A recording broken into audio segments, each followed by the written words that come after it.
নমস্কার বন্ধুরা, আমার চ্যানেল ও পেজে সবাইকে স্বাগত। আজ আমি আপনাদের সাথে শেয়ার করব নিরামিষ দিনে ভাত বা রুটি অথবা পরোটার সাথে চেটেপুটে খাওয়ার মতো কম তেল মশলায় বানানো পটলের দারুণ সুস্বাদু একটি রেসিপি, যার নাম হলো দুধ পটল। এর জন্য প্রথমেই এখানে আমি নিয়ে নিয়েছি 5টা দেশি পটল। এই রেসিপি বানানোর জন্য এরকম দেশি পটল ব্যবহার করলেই বেশি ভালো হবে, কারণ এই পটলে দানা প্রায় থাকে না বললেই চলে। আর যদিও বা 2-1টা দানা থাকে, সেগুলো একদমই নরম ও ছোট হয়। এখন ছুরির পিছন সাইডের সাহায্যে এইভাবে প্রত্যেকটা পটলের খোসাগুলোকে চেঁচে নেব। তারপর পটলগুলোর দুদিকের প্রান্তে অল্প করে কেটে বাদ দিয়ে এইভাবে কেটে নেব। এর ফলে রান্না করার সময় পটলের ভিতর পর্যন্ত ঝাল মশলার স্বাদটা ভালোভাবে ঢুকতে পারে।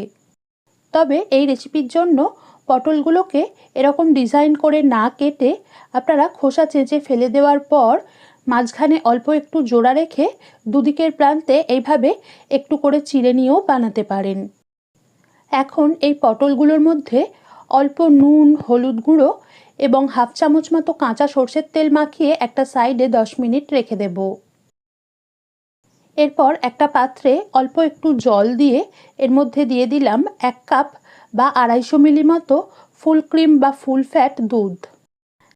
এখন মাঝারি আঁচে দুধটাকে কিছুক্ষণ ফুটিয়ে একটু ঘন করে নেব, অর্থাৎ 1 কাপ দুধকে 1.25 কাপ করে নিতে হবে।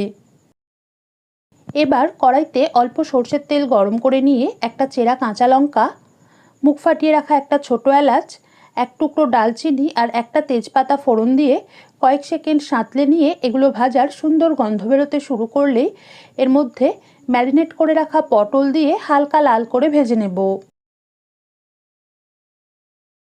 এরপর দিয়ে দিলাম 1 টেবিল চামচ আদার রস এবং স্বাদমতো কাঁচা লঙ্কা বাটা। এই রেসিপিতে আদা বাটা দেওয়ার পরিবর্তে আদার রস দিলেই স্বাদটা বেশি ভালো লাগবে। এরই সাথে স্বাদমতো নুন, রঙটা সুন্দর হওয়ার জন্য 2 চিমটে মতো কাশ্মীরি লঙ্কা গুঁড়ো, 1/2 চামচ জিরে গুঁড়ো এবং মশলাগুলো যাতে পুড়ে না যায় তার জন্য সামান্য একটু জল মিশিয়ে গ্যাস একদম কমিয়ে লোতে রেখে 30 থেকে 40 সেকেন্ড কষে নেব। এবার অল্প জল দিয়ে বেটে রাখা 1/2 চা চামচ পোস্ত, 2টো কাজু বাদাম এবং 6-7টা কিশমিশের মিশ্রণ দিয়ে একটু নেড়েই সামান্য একটু জল মিশিয়ে গ্যাস কমিয়ে রাখা অবস্থাতেই 1 থেকে 1.5 মিনিট কষে নেব, যাতে এগুলোর কাঁচা ভাব বা গন্ধটা চলে যায়।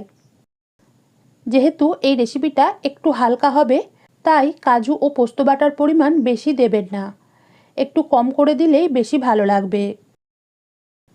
কিছুক্ষণ কষে নেওয়ার পর আপনারা দেখতেই পাচ্ছেন যে মশলার সাইড থেকে অল্প অল্প তেল আলাদা হতে শুরু করে দিয়েছে। এবার ফুটিয়ে ঘন করে রাখা দুধ আর 2টো গোটা কাঁচা লঙ্কা মিশিয়ে গ্যাস মিডিয়ামের থেকেও কমে রেখে আরও 4 থেকে 5 মিনিট, অর্থাৎ পটল পুরোপুরি সিদ্ধ হয়ে ঝোল বা গ্রেভিটা একটু মাখা হয়ে আসা পর্যন্ত ফুটতে দেব।